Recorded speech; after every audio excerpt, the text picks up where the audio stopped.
morning!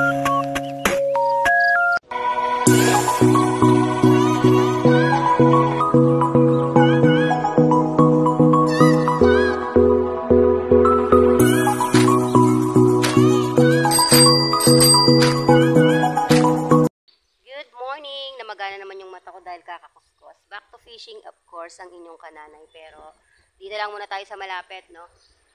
Nabugbog na natin yung pwestong dinadayuhan natin dun sa malayo. Pero, pares pa rin yung nahuhuli. Roho. Hanggang kahapon po, may sinamahan tayong maka-experience mag-fishing. Humuli pa rin tayo na maganda. Nakita ko yung tubig dito eh. Balik sa paglabo yung tubig dito, guys. Kaya balik tayo dito sa ilalim ng tulay. Na-miss kong magtilapia. O pagka ganyang malabo eh, nakakapagpakagat tayo ng tilapia kahit mababaw. Stay tuned. Okay, new setup pamingwit tayo, guys. Yung mga may eksiko lang, yung tinatawag nating panggilid. Yung mga setup natin ng pamingwit, depende kung saan tayo namimingwit. So, pagka ganitong tutukan, maiksi lang yung dala natin.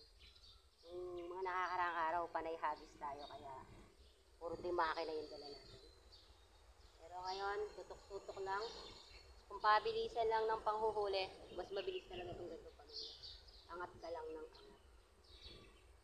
Wala pang nagpaparamdam, kundi ang malamig na hangin. Makabang may nagbabadyang ulan.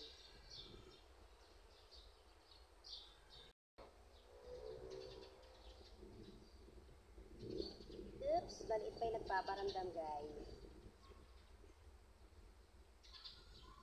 Ako po ng tilapia, pangat, or burrito.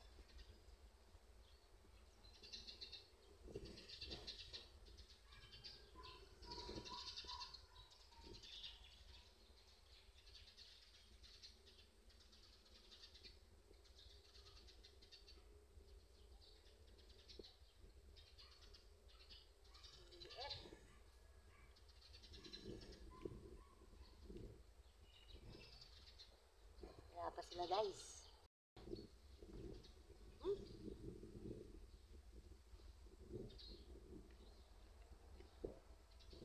Kinalagkad na pero walang huli. Lamang sapain lang nakakagat.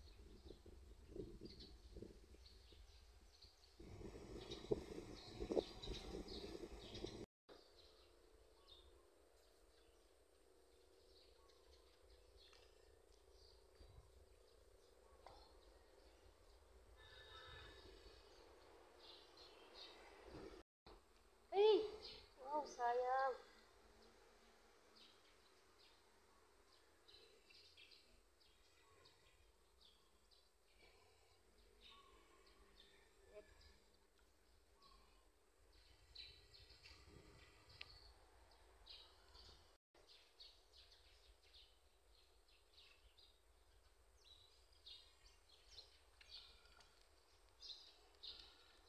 Okay, point number 1.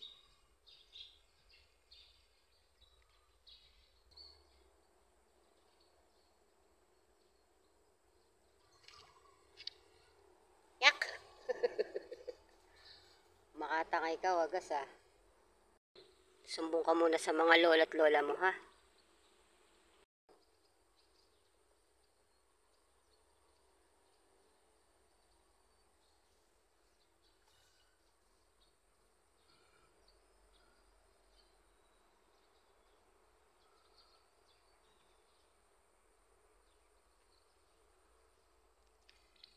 Hey! Puro eat mo.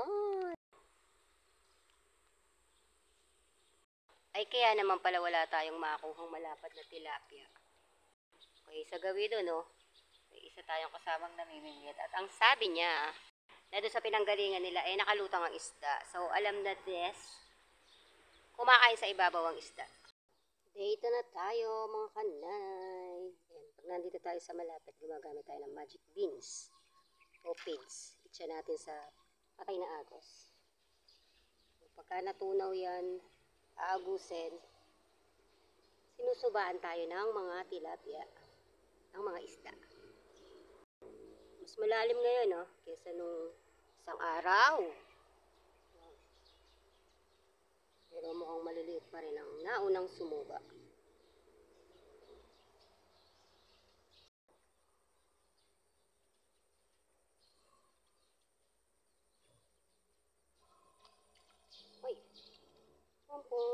pararak.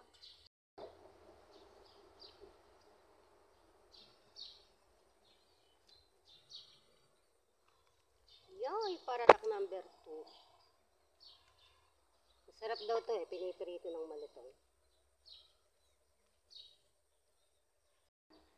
Aba naman, puro pararak.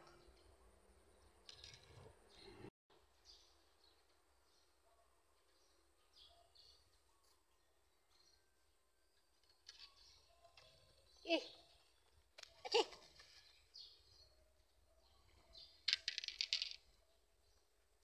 Puro pararak guys.